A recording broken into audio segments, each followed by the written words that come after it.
Superfast news में आपका स्वागत है। चलिए डालते हैं नजर आज की कुछ ताजा तरीन खबरों पर। हम आपको हर महत्वपूर्ण घटना से अवगत कराएंगे। जय श्रीमन्नारायण। नाग पंचमी की समस्त देशवासियों को अनंत शुभकामनाएं। नाग पंचमी क्यों मनाई जाती है, आइए जानते हैं। महाभारत काल में एक कथा आती है। महाराज परीक्षित को सर्प के काटने का श्राप हुआ था। श्रृंगी ऋषि ने श्राप दिया था कि आज से ठीक 7वें दिन तुम्हें तक्षक नाम का नाग आकर के डसेगा।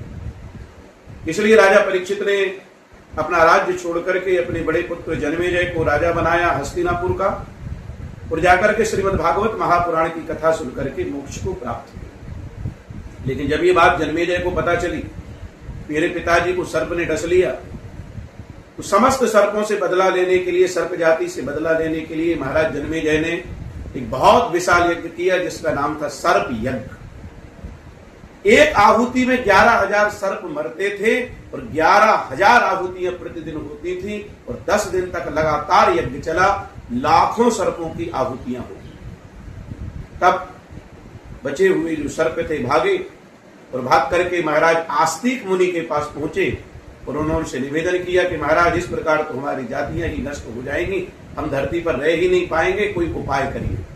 तब आस्तिक मुनि ने जाकर के अपने तप के बल के प्रभाव से उस यज्ञ को रोक दिया। जन्मेजय महाराज को शिक्षा दी कि राजन, आपके पिताजी भागवत कथा सुनने के कारण मोक्ष को प्राप्त हो चुके हैं। सर्प इतना सच्चा देव है कि ये बिना भगवान के आदेश के किसी को नहीं डसता।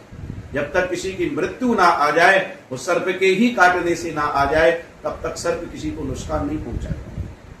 भगवान शंकर के गले में वास करने वाला नाग, उसकी बुद्धि इतनी तीक्ष्ण होती है कि बिना आदेश के वो किसी को नहीं डसता। इसलिए हे राजन, आपके पिताजी को अगर तक्षक ने डसा है तो कहीं ना कहीं उनका जाने का रास्ता यही था, उनके मोक्ष का रास्ता यही था।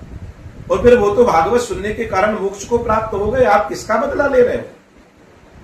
तब राजा जन्मेजय को बात समझ में आई, और जो सर्प अग्नि में जल रहे थे उनकी जलन को शांत करने के लिए, उनके शरीर को बचाने के लिए कामधेनु गाय का कच्चा दूध उन सर्पों के ऊपर डाला गया, और डाल करके उनके शरीर को शांत किया गया, उनके शरीर की जलन को शांत किया गया। वो तिथि श्रावण महीने के शुक्ल पक्ष की पंचमी तिथि।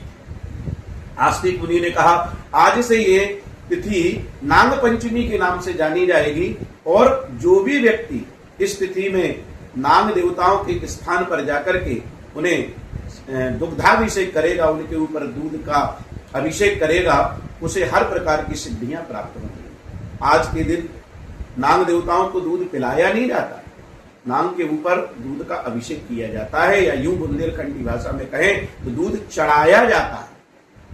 तो ये भ्रांति आप अपने मन से मिटा दीजिए। नाग को दूध पिलाया नहीं जाता। नाग पंचमी के दिन नाग के ऊपर दूध का अभिषेक किया जाता है, उसके ऊपर दूध चढ़ाया जाता है।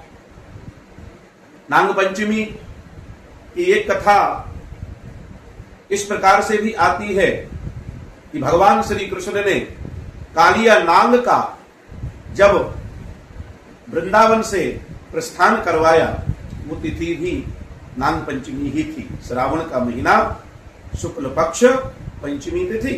भगवान ने कालिया नाग के ऊपर नृत्य किया, नृत्य करके उसको रमणक द्वीप की ओर प्रस्थान कराया। तो नागों के प्रति हमारे मन में कृतज्ञता होना चाहिए।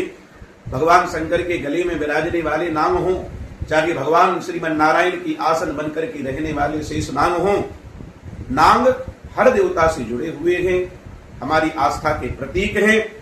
जब तक हम इन्हें नुकसान नहीं पहुंचाएंगे, ये हमें नुकसान नहीं पहुंचाएंगे। कहीं नाग आपको दिखाई दे तो उनसे हाथ जोड़ करके कहो, आपको आस्तिक मुनि की आन है, ये स्थान छोड़ दो।